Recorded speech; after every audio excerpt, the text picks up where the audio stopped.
अस्सलामु अलैकुम वरहमतुल्लाहि वबरकातुहू। इन्नल हम्दुलिल्लाह वस्सलातु वस्सलामु अला मन ला नबिय्य बअदा व अला आलिहि व सहबिहि अजमईन। औज़ु बिल्लाहि मिनश शैतानिर रजीम। बिस्मिल्लाहिर रहमानिर रहीम। अल्हम्दुलिल्लाहि रब्बिल आलमीन अर्रहमानिर रहीम मालिकि यौमिद्दीन। इय्याका नअबुदु व इय्याका नस्तईन। इहदिनस सिरातल मुस्तकीम सिरातल लज़ीना अनअमता अलैहिम गायरिल मग़दूबि अलैहिम वलद्दाल्लीन। आमीन। যাবতীয় প্রশংসা মহান আল্লাহ রাব্বুল আলামিনের, যিনি আমাদেরকে কোরআনের আলোচনায় অংশগ্রহণ করার তৌফিক দান করেছেন। সেই মহান আল্লাহর দরবারে শুকরিয়া আদায় করছি, আলহামদুলিল্লাহ। দরুদ ও সালাম শান্তির ধারা বর্ষিত হোক শেষ নবী হজরত মুহাম্মদ মুস্তাফা সাল্লাল্লাহু আলাইহি ওয়াসাল্লামের প্রতি। আল্লাহুম্মা সাল্লি আলাইহি আল্লাহুম্মা বারিক আলাইহি। দেশ বিদেশের শ্রোতা বন্ধুরা, আমি ধারাবাহিক কোরআনের দার্সে বিগত সপ্তম পর্যায়ে বিভিন্ন আয়াত নিয়ে আলোচনা করেছি, দার্স পেশ করেছি। আজকে সূরা ফাতিহার শেষ আয়াত, সপ্তম আয়াত, গায়রিল মাগদুবি আলাইহিম ওয়ালাদ্দাল্লিন আমিন, এই আয়াতের উপরে আলোচনা পেশ করব। ওমা তৌফিকি ইল্লা বিল্লাহ। বিগত দিনে আলোচনা করেছি সিরাতাল মুস্তাকিম এই বিষয়ের উপরে। আজকে যে আয়াত নিয়ে আলোচনা করতে যাচ্ছি, ইহদিনাস সিরাতাল মুস্তাকিম সিরাতাল লাযীনা আনআমতা আলাইহিম গায়রিল মাগদুবি আলাইহিম ওয়ালাদ্দাল্লিন। শেষ আয়াত, গায়রিল মাগদুবি আলাইহিম ওয়ালাদ্দাল্লিন আমিন। আমরা শেষ আয়াতের এই অংশে এসে আলোচনা করব। তার সাধারণ সরল বাংলা অনুবাদ হচ্ছে, আল্লাহর কাছে আমরা বলছি তাদের পথ যাদের আপনি নিয়ামত দিয়েছেন, যাদের উপরে আপনার ক্রোধ আপতিত হয়েছে, বর্ষিত হয়েছে, এবং যারা পথভ্রষ্ট তাদের পথ নয়। আমিন। এই আয়াতে আমরা মোট 4টা বিষয়কে সামনে রেখে আপনাদের সামনে কথা বলবো। প্রথম বিষয় হচ্ছে যাদের উপরে আল্লাহ রাব্বুল আলামিন নিয়ামত বর্ষণ করেছেন।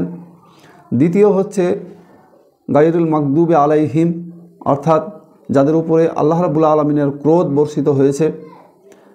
3 নম্বর হচ্ছে ওয়ালাদ্দাল্লিন, যারা পথভ্রষ্ট। 4 নম্বর বিষয় হচ্ছে আমিন, হে আল্লাহ কবুল করো। আমরা এই 4টা বিষয়কে সামনে রেখে কিছু কিছু কথা আপনাদের সামনে পেশ করব। প্রথম বক্তব্য হচ্ছে যে যাদের উপরে আপনি নিয়ামত দিয়েছেন, নিয়ামত দেওয়ার অর্থই হচ্ছে আল্লাহ রাব্বুল আলামিন তাদের উপরে সন্তুষ্ট, তারাও আল্লাহর উপরে সন্তুষ্ট।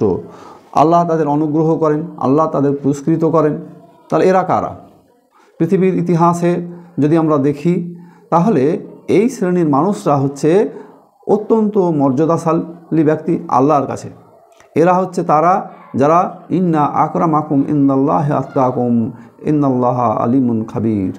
আল্লাহ তাদেরকে অত্যন্ত পছন্দ করেন, সম্মান করেন যারা আল্লাহকে যত বেশি ভয় করে। আল্লাহকে বেশি সব থেকে ভয় করে কারা? সব থেকে বেশি ভয় করে নবীরা, তারপরে যারা সিদ্দিক, তারপরে যারা শহীদ, তারপরে যারা সালেহীন। এই বিষয়ে আল্লাহ রাব্বুল আলামিন কোরআন মাজিদে সাক্ষ্য দিচ্ছেন, মিনান নাবিয়্যিনা ওয়া সিদ্দিকিনা ওয়া শুহাদা ওয়া সালেহীন ওয়া হাসুনা উলাইকা রাফিকা। নবী, সিদ্দিক, শহীদ এবং সালেহীন, যাদের উপরে আল্লাহ রাজি আছেন, তারা যাদের বন্ধু, তারা কতই না উত্তম। তাহলে এই আয়াত থেকে আমরা বুঝতে পারি আল্লাহ রাব্বুল আলামিনের নিয়ামতপ্রাপ্ত প্রথম সারির বান্দারা হচ্ছেন যারা নবী এবং রসুল। দ্বিতীয় হচ্ছেন যারা সিদ্দিক। সিদ্দিক হচ্ছেন সত্যকে সত্য বলে যারা অকুণ্ঠ চিত্তে স্বীকার করেন, তারা হচ্ছেন সিদ্দিক। শহীদ, যারা আল্লাহর দ্বীনকে এই জমিনের উপরে বিজয় করার জন্য জীবন পর্যন্ত উজাড় করে দিয়েছেন, তারা শহীদ। আর সালেহীন হচ্ছে নেক আমলকারী ব্যক্তিবর্গ। তাহলে এখানে এই 4টা শ্রেণীর কথা এই আয়াতে উল্লেখ করা হলো। অর্থাৎ এই 4টা শ্রেণীকে একত্রিত করলে আমরা যে সংক্ষিপ্ত রূপ পাই তা হচ্ছে আল্লাহ এবং আল্লাহ রসুলের আনুগত্যের পথ। আল্লাহ এবং রাসূলের আনুগত্যের পথই হচ্ছে নিয়ামতের পথ। এবং এই পথ যারা অবলম্বন করবে বা অবলম্বন করেছে তারাই আল্লাহর নিয়ামত প্রাপ্ত হয়েছে। তবে হাদিসে বিভিন্ন সাহাবীদের উদ্ধৃতি উল্লেখ করা হয়েছে। ইবনে আনাস রাদিয়াল্লাহু তাআলা আনহু বলছেন, এই যে নিয়ামতপ্রাপ্ত ব্যক্তি, এই নিয়ামতপ্রাপ্ত ব্যক্তিরা হচ্ছেন নবীগণ। ইবনে আব্বাস রাদিয়াল্লাহু তাআলা আনহু থেকে বর্ণনা করা হয়েছে যে এই নিয়ামতপ্রাপ্ত ব্যক্তিরা হচ্ছেন মুমিন ব্যক্তি, মুমিন ব্যক্তিরাই হচ্ছেন নিয়ামতপ্রাপ্ত ব্যক্তি। আল ওয়াকি রহমতুল্লাহ আলাই রাদিয়াল্লাহু তাআলা আনহু থেকে বলা হয়েছে যে এই নিয়ামতপ্রাপ্ত ব্যক্তিরা হচ্ছেন মুসলিমগণ, যারা আনুগত্যকারী। আব্দুর রহমান ইবনে জায়েদ থেকে বর্ণনা করা হয়েছে যে এরা হচ্ছেন নবী এবং রসুলগণ। তাহলে এই যে শ্রেণীগুলোর কথা বললাম, বিভিন্ন সাহাবীদের উদ্ধৃতি, তারা যে মত প্রকাশ করেছেন সেই মতগুলোর সার্বিক সমষ্টি হচ্ছে এরা ছিলেন খোদা আল্লাহকে ভয় করা ব্যক্তি। তাদের জীবন চলার পথ সমস্ত কিছু উজাড় করে দিয়েছেন আল্লাহকে খুশি করার জন্য, এবং নবী এবং রসুলদের দেখানো পথের উপরে তারা জীবন ব্যয় করেছেন। বা যারা এই পথে পরিচালিত হবে, নবীদের রেখে যাওয়া পথ, নবীর আনুগত্যের পথ যারা অনুসরণ করবে, তারা এই নিয়ামতপ্রাপ্তদের অন্তর্ভুক্ত হবে। এই নিয়ামতপ্রাপ্তদের অন্তর্ভুক্ত করার দাবি আমরা কখন পেশ করছি? নামাজে দাঁড়িয়ে আল্লাহর কাছে স্যালেন্ডার হয়ে, যে সমস্ত ব্যক্তিগুলো নিয়ামতপ্রাপ্ত হয়েছে তুমি আমাদেরকে তাদের কাতারে সামিল করে দাও, তাদের সাথে আমাদেরকে শরিক করে নাও, তাদের কাজের সাথে আমাদেরকে কাজ করাও, তাদের কাজের মতো কাজ করাও, তাদের দেখানো রাস্তার উপরে আমাদেরকে চালাও। তারা যেভাবে আল্লাহকে সন্তুষ্ট করেছেন, নবীর উপরে তারা আনুগত্য করেছেন, নবীর যেভাবে আনুগত্য করেছেন সেই আনুগত্যের পথ আল্লাহ তুমি আমাদেরকে দেখাও। এই দোয়া, এই মোনাজাত, এই আবেদন আমরা নামাজের মধ্যে আল্লাহর কাছে পেশ করছি। একই সাথে নিয়ামতপ্রাপ্ত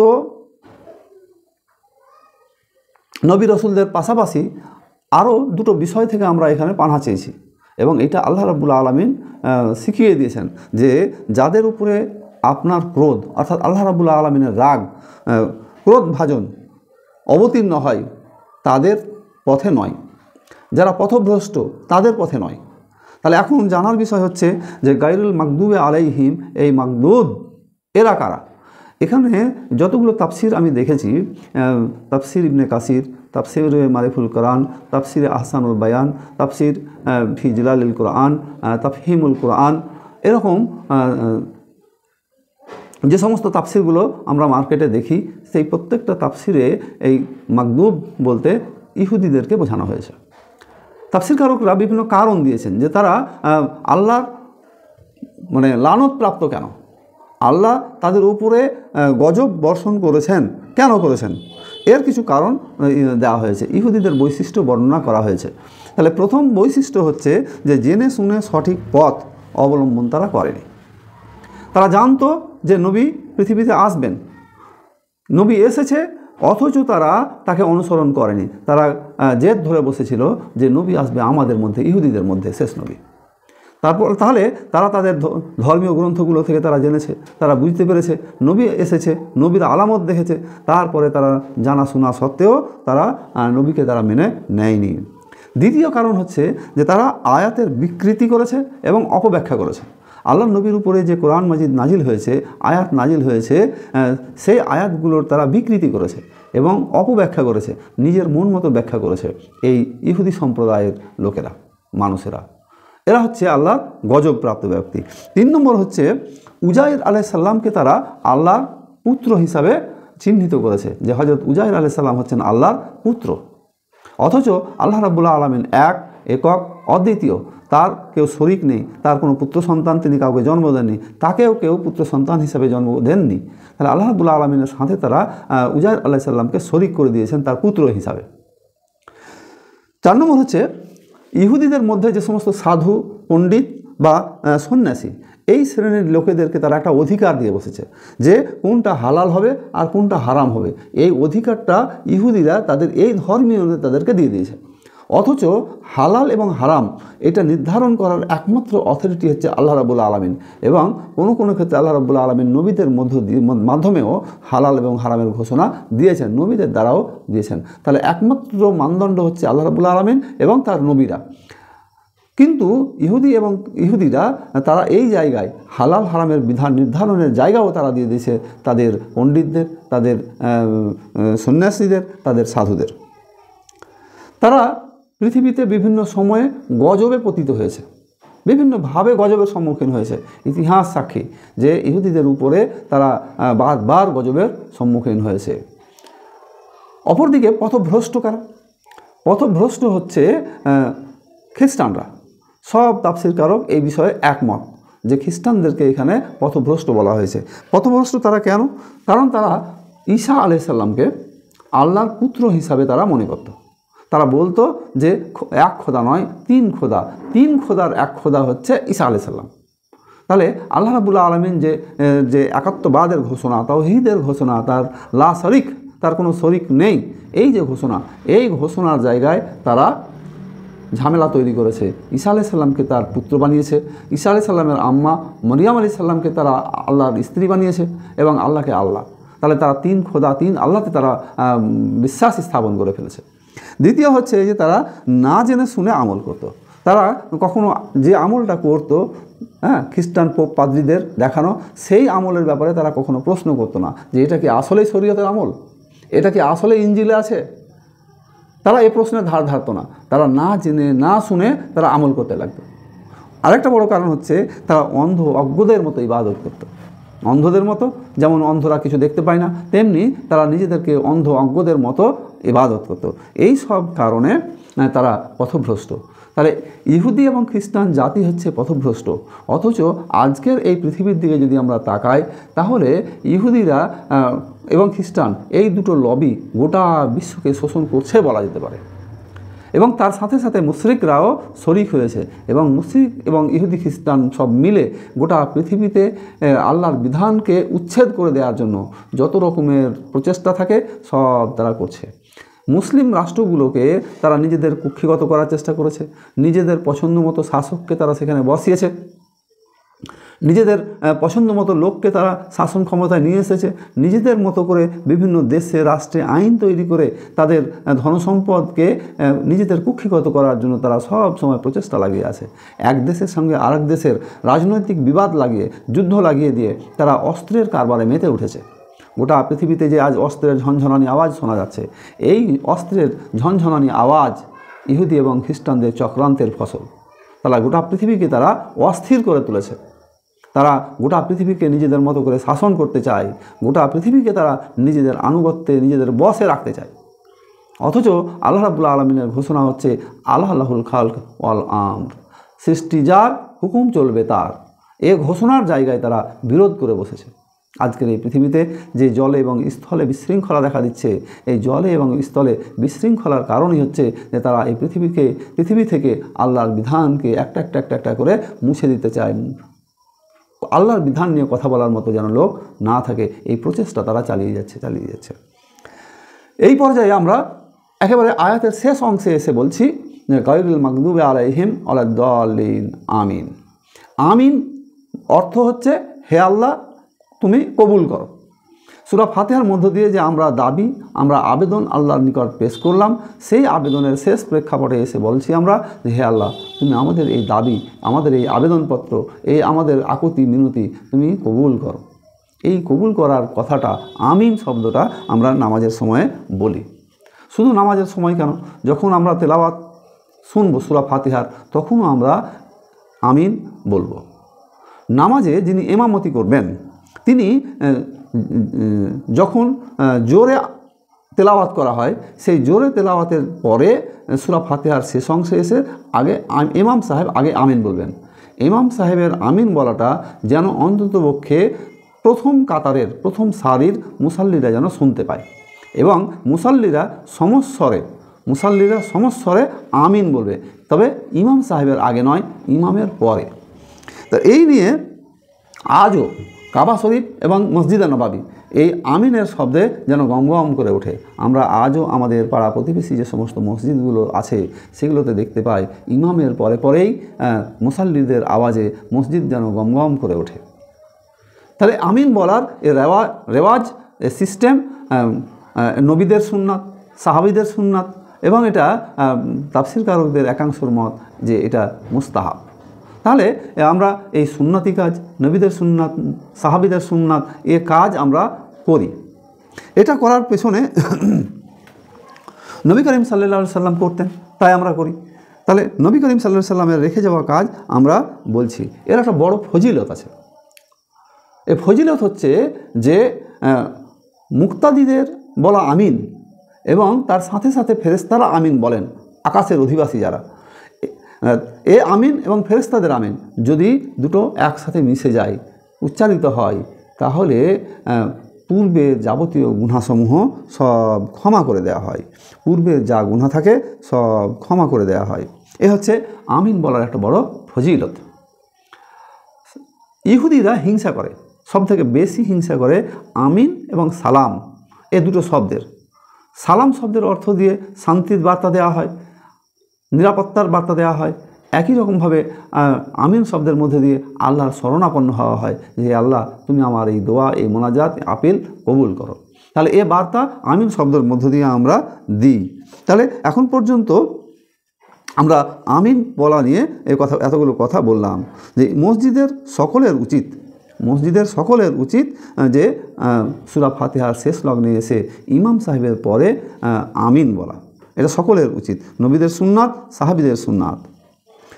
এই বিষয়ে আমরা যে আলোচনার শেষ পর্বে এলাম, আলোচনার শেষ পর্যায়ে এসে গোটা সূরা ফাতিহার প্রথম পর্ব থেকে শুরু করে এই শেষ পর্ব পর্যন্ত যে সমস্ত বিষয়গুলো আলোচনা করলাম, এক ঝলকে তা হচ্ছে এই: যখন আমরা কোরআন মাজিদ তেলাওয়াত করতে শুরু করব, তখন আমরা আল্লাহর কাছে পানাহ চাইব শয়তানের ওয়াসওয়াসা থেকে, অর্থাৎ আউযু বিল্লাহি মিনাশ শাইতানির রাজিম এটা বলে আমরা শুরু করব। তারপরে বিসমিল্লাহির রহমানির রহিম, প্রথম এটা শিক্ষা। দ্বিতীয় শিক্ষা যেটা পেলাম যে যখন আমরা সশব্দে তেলাওয়াত করি, সূরা ফাতিহা তেলাওয়াত করতে গিয়ে আমরা বিসমিল্লাহ নীরবে পড়ব, অতঃপর আলহামদুলিল্লাহি রাব্বিল আলামিন এটা সশব্দে পড়ব। তাহলে তিন নম্বর শিক্ষা হচ্ছে যে সূরা ফাতিহায় আল্লাহর নাম আছে রহমান, রহিম, অর্থাৎ রহমান এবং রহিম নামের আমরা ফজিলত সম্পর্কে ইতিমধ্যেই জেনেছি। রহমান এবং রহিম নামের ফজিলত। সলাতের অপরিহার্য, সলাত অর্থাৎ আমরা নামাজ বলি, যে সলাতের অপরিহার্য হচ্ছে নামাজে সূরা ফাতিহা তেলাওয়াত করা। এই সূরা ফাতিহার মধ্য দিয়ে আমরা তাওহীদের পরিচয় পাই। এই পরিচয়গুলো আমরা বিগত দিনে আলোচনা করেছি। এর মধ্য দিয়ে সূরা ফাতিহার মধ্য দিয়ে আমরা দোয়া করার, আবেদন করার পদ্ধতি জেনে নিতে পারি। যার কাছে আবেদন করব বা করতে হয় তার কাছে আবেদনের জন্য আগে তার প্রশংসা করতে হয়। তাহলে আমরা কিভাবে প্রশংসা করব এ ভাষা আল্লাহ রাব্বুল আলামিনই শিখিয়ে দিয়েছেন। তারপরে আমরা প্রশংসা পেশ করেছি। তারপরে আমরা এই সূরার আলোচনায় পেয়েছি প্রতিফল দিবস সম্পর্কে, যে প্রতিফল দিবসটা কেমন হবে, সেই প্রতিফল দিবসের মালিক কেমন, কে, আর প্রতিফল দিবসের পুরস্কার, প্রতিফল দিবসের শাস্তি সম্পর্কে আমাদের একটা অল্প ছোট ধারণা আমরা এই আলোচনায় পেশ করেছি। আমরা আলোচনায় পেশ করেছি ইবাদতের একমাত্র উপযোগী, একমাত্র অধিকারী হচ্ছেন আল্লাহ রাব্বুল আলামিন। আল্লাহ রাব্বুল আলামিন ছাড়া অন্য কারো ইবাদত করা যাবে না, অন্য কারো সামনে মাথা নত করা যাবে না, সে যে কোনো পৃথিবীর ব্যক্তি হোক না কেন। অর্থাৎ ইলাহ, একমাত্র উপাস্য হচ্ছেন আল্লাহ রাব্বুল আলামিন। তারপর এই আয়াতের সূরার অন্যতম একটা গুরুত্বপূর্ণ শিক্ষা হচ্ছে যে জানা এবং মানা এটা আবশ্যক। অর্থাৎ আপনাকে জানতেও হবে যে আপনি কি বলছেন এবং এটা আপনাকে মানতেও হবে। তাহলে সূরা ফাতিহা জানতে হবে, মানতে হবে, জানা এবং মানা এটাও আবশ্যক। আর শেষ পর্যায়ে আমরা এসে বলেছি যে সূরা ফাতিহার শেষ লগ্নে এসে আমিন বলা। আমি এতক্ষণ পর্যন্ত সূরা ফাতিহার 10টা বৈশিষ্ট্য আপনাদের সামনে এক কথায়, যেগুলো বিগত 8 পর্বে আলোচনা করেছি, সেইগুলো সংক্ষিপ্তভাবে আপনাদের সামনে পেশ করলাম। এখন আমরা সূরা ফাতিহা নিয়ে যে দীর্ঘ আলোচনা পেশ করলাম 8 পর্বে, এই 8 পর্বের আলোচনার আমরা যেন আমল করতে পারি। বক্তা এবং শ্রোতাকে আল্লাহ আমল করার তৌফিক দান করেন, আমিন। আল্লাহুম্মা ইস্তাজিব লানা, আল্লাহুম্মা ইস্তাজিব লানা, আল্লাহুম্মা ইস্তাজিব লানা। হে আল্লাহ, তুমি কবুল করো, হে আল্লাহ তুমি কবুল করো, হে আল্লাহ তুমি কবুল করো। আমিন আমিন আমিন। সুবহানাকা আল্লাহুম্মা ওয়া বিহামদিকা